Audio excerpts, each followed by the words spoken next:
If you were given the option to go back in time just for one day to the late 1990s and experience culture, to smell the vibes, to smell the atmosphere, to experience the atmosphere, to get that feeling of interaction again, that social interaction which is sorely missed from today's world and society, would you do it? Welcome back, folks. Today's video is all about the 1990s. I have a special place in my heart for those times because I grew up in those times. I was 17 years old in 1999, just before the millennium. Wonderful times, wonderful days, days that I miss every day of my life. I'm a father of two, so of course I would never go back in time, but just for one day, I'd be very tempted. The 90s were a time like no other. There was no cell phones, there was no social media, there wasn't much internet at the time, and there was no live streaming, there was no cameras in your face like there is right now. It was just the purest form of life that I can remember, just before everything changed. So life was just different in the 1990s. Life before mobile phones, what did it mean? Well, it basically mean you had standards. You had to have time management. You had to have manner because there was consequences for your actions. And if you made a time to meet someone, you had to be there early or at the very worst on time. Now, those standards that I'm talking about are missing from today's society. People are not held accountable for their actions anymore. Expectations have dropped. There was a lot of expectations back then, I remember in the 1990s, and friendship was more meaningful because there was more focus and attention on the other person. There was more eye contact. There was more empathy. There was a lot more curiosity in the world, and there was a lot more care and manner in general. Nowadays, it seems like bad behavior has become the norm. It is justified openly. It's expected, and it's definitely enabled. There were fewer distractions. Without that cell phone in your pocket, you are focused on life at that moment. That results in more genuine human interactions, and that's what I miss a lot. It felt like back in those days it was a work-life balance of you work to live. Back in those days the pay wasn't high, but then the cost of living wasn't high either. So people were able to earn enough money doing their part-time job, for example, like me as a student, and go out every weekend and socialize and smoke and drink. And it was great. And your work meant something to you because at the workplace, you also had a chance to socialize and build this social circle with people that are not distracted, right? People that have things in common. You would have conversation. You would stop in the hallway and have conversation. You would take an interest in people. You would remember a lot more about what they said because that was the focus of the human interaction. I can't talk about the 90s without mentioning TV, right? Now, one of the best things about the 1990s were the TV shows. They were fantastic. And the biggest difference between TV then and now is the fact that you can binge watch on Netflix today. Now, binge watch for me is one of the worst things to happen because it makes everything so easy. It eliminates the excitement. It eliminates the cliffhanger. It eliminates that need to have patience, the anticipation, okay, waiting for the next episode the next week. But it also eliminates something very, very important in society with your friends, and that's conversation. And that is a topic of conversation that used to be rife in the schoolyard, university cafes, wherever it may be in your life back in the 90s. It was topic of conversation. You would focus on that last episode. You would talk about it for hours, and then you'd move on to what you think is going to happen next week in the excitement and the anticipation, like I said.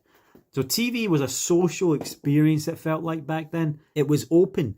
People didn't take as much offense as they do today. If some of the shows that I watch were aired today, they'd get killed straight away. And for me, that's really, really sad. Let's talk about renting, okay?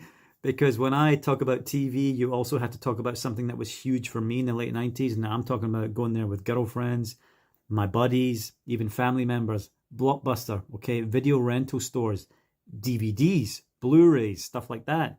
Video games, okay? If we focus on Blockbuster, because I think it's the most probably common one that everyone knows, when you went to Blockbuster, it was not just a case of walking in and choosing something and walking out.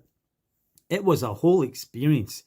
And you would go there and it was part of your social interaction. It was part of you felt part of a kind of community with other people there. There was a certain vibe in the atmosphere. There was an excitement because people used to love to do this because the end result is you're still going to go home watch something cool, but there was that unknown about it because you couldn't flip on your cell phone and start searching about the review. You had to just wait and see and hope. And that was part of the excitement. And back then, going to Blockbuster really did feel like a whole social activity. You would see people from your school, from your university, from your job, in your community. Now, just holding that physical copy of the movie or the game that you want to rent, looking at the artwork, the colors, turning it over, reading the preview of the movie, and making that decision was a big deal. It sometimes took me hours. I would spend about 2 hours in Blockbuster just making a decision. Now, that might seem like a long time for you, but it wasn't for me. Time went fast when I was having fun, and that was fun.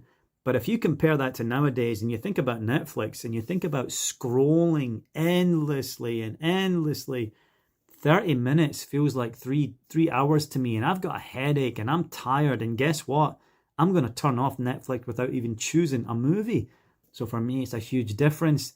And also when you're on Netflix, you're pretty much by yourself in the most part. So that whole experience was killed by digital media. I would sum it up like this, folks. In the 1990s, it felt like hours of browsing, whereas these days it seems like endless scrolling. It wasn't just about the watching or the playing. It was about the actual experience. It was about the whole thing, the build-up, the excitement, the shared experience. That's what made it special. And that's what made the 1990s special. It felt like a shared experience. How can I talk about the 90s and not mention music? We had shows in the UK like Top of the Pops. Top of the Pops would show you the most popular singles on the singles charts week to week. And it was great to get like an insight into some foreign bands from America as well. We also had MTV back in the days, maybe 96, 97 in my house with cable, with Sky. And through MTV, I enjoyed the channel Kerrang! I don't know if any of you guys and girls can relate to that. A lot of grunge music, new metal, bands like, you had Green Day, you had Nirvana, you had Korn, etc., etc. We had Britpop, we had Oasis versus Blur, we had Radiohead, right? All of these amazing, wonderful, historical bands. We had music stores where you'd walk in, a place in my hometown, it was called Our Price, and you'd walk in there, it would have all the singles charts, which would be cassette, it would be CD, you had the album chart as well, you could buy posters, it was a place where people would walk in. Again, it was about community, right? You would listen to some tracks, you would get some free listening in with the headphones there, and it would preview, the single or the album that you want to buy. Let's talk about live gigs. There's a place in Glasgow called the Barrowlands where I spent a lot of time. I went down to the SEC in Birmingham as well.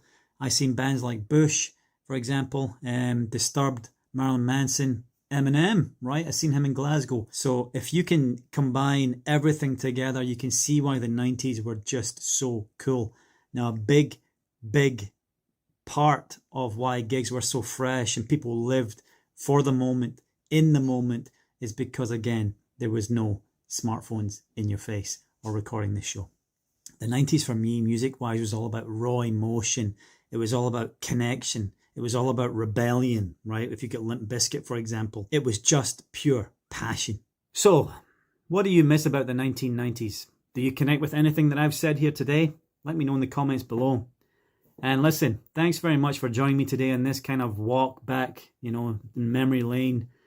And really, I would love to get one more chance just to walk into that video store, just to be back as a 17, 18-year-old me, with the friends that I had then, with the situation that I was in, knowing that I would come back to my wife and family now. I would love to just get a chance to experience it one more time, because wow, the 90s were just so cool, and I miss them. Thanks for watching, folks. Take care of yourselves, and I'll see you next time. Goodbye.